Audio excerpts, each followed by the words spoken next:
Episode 7, The Mindset Game, Teaching Mental Strength to Youth Players.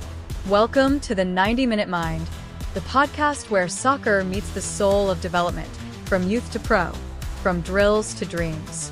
If you're a player, a coach, or a committed parent trying to help your child reach their full potential on and off the pitch, you're in the right place.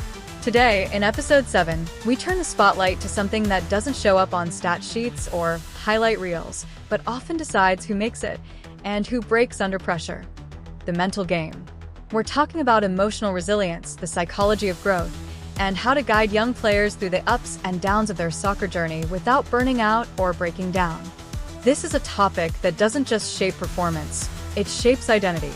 From dealing with mistakes, to managing nerves before big games, to building an inner voice that keeps showing up when the external noise gets loud. This episode is your blueprint for developing the mindset of a complete player. Let's dive in. Every young player reaches a moment when training and skill meet pressure, and that's where the mental game comes in. Today, we break down how to build emotional and psychological resilience in youth athletes, how to help them handle mistakes, manage expectations, and develop consistent focus under pressure. We start by understanding that the mind is not separate from the body. It is territory in the game. This is especially true during youth development, when growth spurts, social dynamics, and self-esteem all collide with football aspirations. A player can only absorb coaching, adapt tactically, and perform consistently if they feel safe in their mind. One principle is to normalize imperfection. Every player will mess up, or be told no. The question is, do they react or do they respond? Fostering a response mindset begins with phrases like, "That was a lesson, what can I learn here?" or "Next time I'll handle that differently." This builds a neural pathway, mistake reflection growth instead of shame giving up. A powerful tool is the concept of mental rehearsal.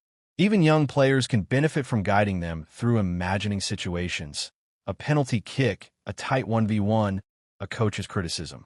It's not about the content. It's about teaching them to anticipate emotional triggers and choose how to act. This supports the belief that performance isn't just about reactions, it's about choices. And the choice is stronger when it's made ahead of time. Let's bring in a quote from Pep Guardiola, early student of Johan Cruyff and one of football's greatest minds. "If you don't know what happened, you will never learn." That mindset, a daily review of not just what happened, but how the player felt, what they thought, and what they want next, is the foundation of long-term growth.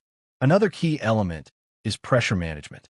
Youth players often collapse under evaluation. Here's the solution: shift the focus from outcome to effort.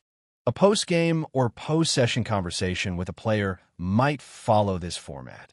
Tell me 3 moments where you felt you gave your best. Whether or not the result was good, celebrating those moments builds internal validation. That internal validation becomes the foundation of trust in challenging moments later. Parents and coaches play huge roles here. How they react to wins and losses shapes the child's inner dialogue. If praise is based purely on goals or stats, the child starts to believe they're only valuable when they win. However, if praise is handed out for persistence, humility, and presence, the child learns that value is not conditional. A wise coach once said, "Reward effort over result, and you'll develop players who keep going when the scoreline counts." A practical method is to set regular, safe failure zones. That means drills or scrimmages where mistakes are welcomed if the intent and effort are right. It's a place players know, "I can take risks here. Learning is more important than perfection." This builds confidence step by step. Another common hurdle is anxiety before trials or big games. To counteract that, teach grounding techniques. 5 slow breaths, feeling the cleats on the ground, listening to ambient sound.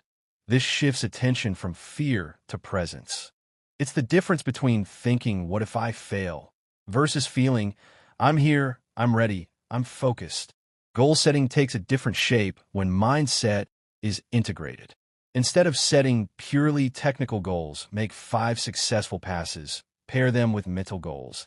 "I will stay calm when pressure comes," or "I will breathe through challenge." These internal goals are often harder, but when achieved, they build identity. Not just I can play, but I see I can stay steady. Visualization also helps. Guide players to close their eyes before training and imagine handling a difficult moment. A bad touch, a crowd noise, a coach's voice, and responding with clarity. Ask them what they felt, what they said internally, and what action they took. Over time, this transforms unknown stress into familiar pathways. Pressure doesn't only come from a field. Social comparison, a teammate scoring more, social media highlights, parental pressure, creates inner turmoil. One technique to help is gratitude journaling. Each day, write one thing they're thankful they did on the pitch or how they improved mentally. Gradually, players shift their focus inward. Less about what others do, more about their own trajectory. Let's consider resilience in recovery. A bad performance can derail a young player. But if a coach or parent says, "Tell me one thing you did well before we watch the video," they break the cycle of negativity. Then the video analysis shifts from "you messed up 3 times" to "here's what you did well, and here's what we'll improve." This small change rewires emotional response to failure. One more thing, identifying energy drains. Youth players today face overscheduling, school tests, social drama, misalignment of coaches, too many goals practices. Teaching them to check their internal state each day. How do I feel before training? Builds awareness. If fatigue is emotional, the solution might be rest or conversation, not more practice. International academies now assign sports psychologists to players as young as U14. But you don't need a degree to apply the basics. Build mental habits with kids, breath work, reflection, self-talk, recovery awareness. These form the invisible performance foundation. Let's touch on the performance trigger called self-talk anchoring. At a set time, before training or bed, players say a specific line like "focus, breathe, trust my prep." After repetition, this becomes automatic in stress.